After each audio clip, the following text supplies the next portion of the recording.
Welcome to our video on Aspergillosis and Cryptococcosis. Let's get started.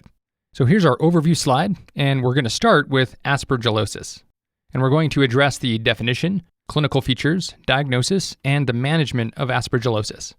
Aspergillosis is defined as a group of fungal infections caused by Aspergillus species, and it's transmitted via inhalation of fungal spores into the lung. The microscopic appearance of Aspergillus is acutely branched septate hyphae on silver stain. In other words, they're acute angles.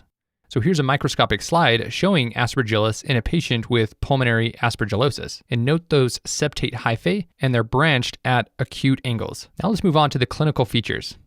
And we'll talk about three separate conditions in the context of an aspergillosis infection. These are allergic bronchopulmonary aspergillosis, chronic pulmonary aspergillosis, and invasive aspergillosis. Now, allergic bronchopulmonary aspergillosis resembles a hypersensitivity type 1 reaction, and it commonly affects patients with asthma or cystic fibrosis. And the patient presents with fever, cough, and production of mucus plugs, and wheezes can be heard on lung examination. Now, chronic pulmonary aspergillosis usually affects patients with a history of pulmonary disease, specifically pulmonary disease that forms cavitary lesions. For example, sarcoidosis, tuberculosis, histoplasmosis, or bronchiectasis. And a typical presentation is more than 3 weeks of cough, as well as hemoptysis, weight loss, fever, dyspnea, or fatigue. Now finally, invasive aspergillosis primarily affects immunocompromised patients. For example, those who underwent solid organ transplantation or who have a hematologic cancer. And it should be suspected in patients with common risk factors, which are neutropenia and glucocorticoid use. So basically, when it comes to invasive aspergillosis, you got to be worried about immunocompromised patients. And the classic triad is fever, pleuritic chest pain, and hemoptysis. And the infection can be angioinvasive and then disseminate. Manifestations of that disseminated disease include rhinosinusitis, endophthalmitis, which is infection inside the eye, endocarditis, and central nervous system aspergillosis, and cutaneous aspergillosis. So invasive aspergillosis is exactly how it sounds. It invades everything: brain, skin, nose, eyes, everything. Now, how do you diagnose this? And when it comes to allergic bronchopulmonary aspergillosis, a chest x-ray typically reveals pulmonary infiltrates. Laboratory findings include eosinophilia and elevated serum IgE. And then the skin test for Aspergillus is positive. Diagnosis of chronic pulmonary aspergillosis is made via CT or chest x-ray. And remember, this is the type of aspergillosis that actually forms most often in patients that have a disease that forms cavitary lesions, like tuberculosis or sarcoidosis. So on imaging, CT or chest x-ray, you'll see a mass in that pre-existing cavity. And it's interesting that that mass can actually move when the patient position changes. So as if it's moving around inside that empty cavity. Also, serum Aspergillus IgG antibodies are detected.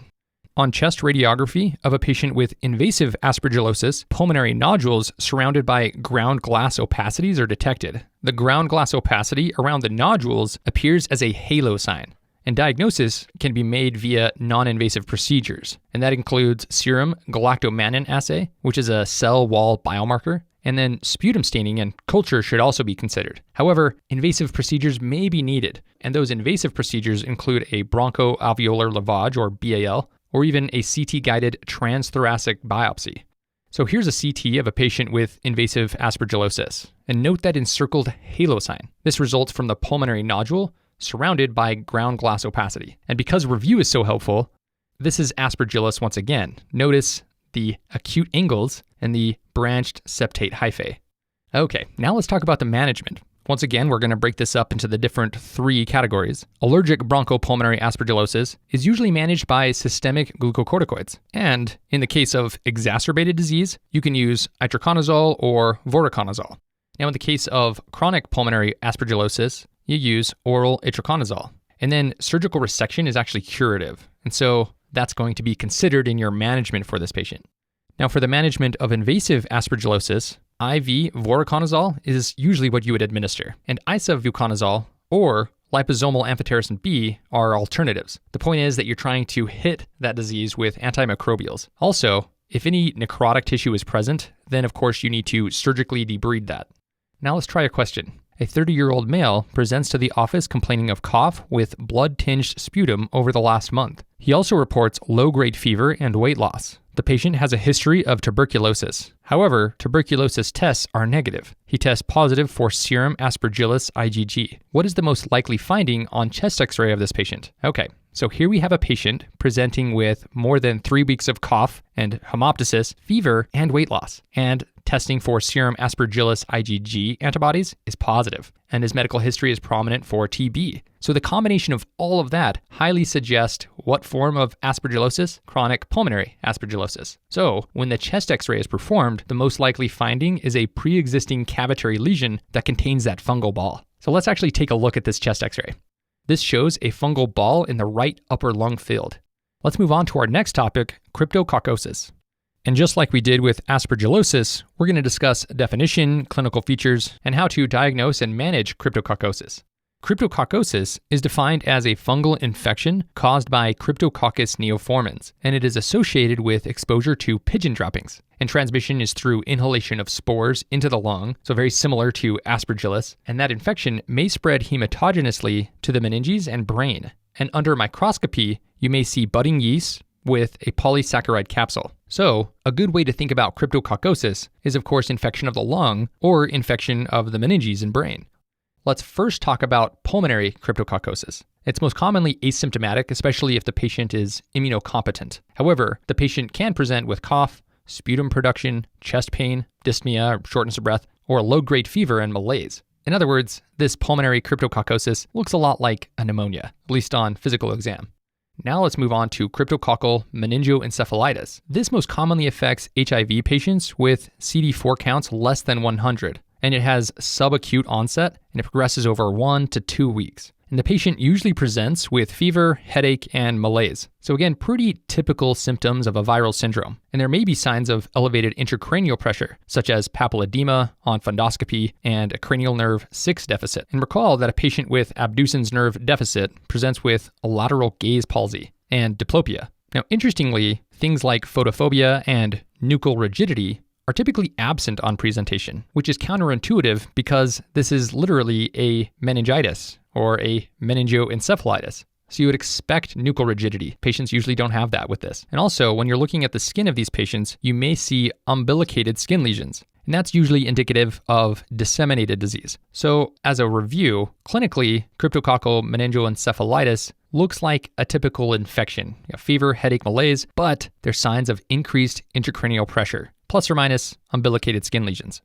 Now here's a fundoscopic image, and it shows papilledema. Note that optic disc swelling. So that's a sign of increased intracranial pressure. Okay, so now we're going to talk about diagnosis, and we're going to jump back to pulmonary cryptococcosis. Diagnosis of pulmonary cryptococcosis is made by microscopic examination and cultures of sputum or bronchoalveolar lavage, or even a tissue biopsy. And a serum cryptococcal antigen should also be performed. And chest radiography shows an isolated or a few non-calcified nodules. On the other hand, diagnostic approach of cryptococcal meningoencephalitis starts with neuroimaging to detect increased intracranial pressure or hydrocephalus or any mass lesions. And if the neuroimaging reveals that there are no contraindications, then a lumbar puncture can then be performed to confirm the diagnosis. And here's how you confirm it. India ink stain of the CSF fluid, cryptococcal antigen testing, and culture of the CSF on Sabarod agar. Here's a microscopic slide showing Cryptococcus. Note the budding yeast with the thick polysaccharide capsule.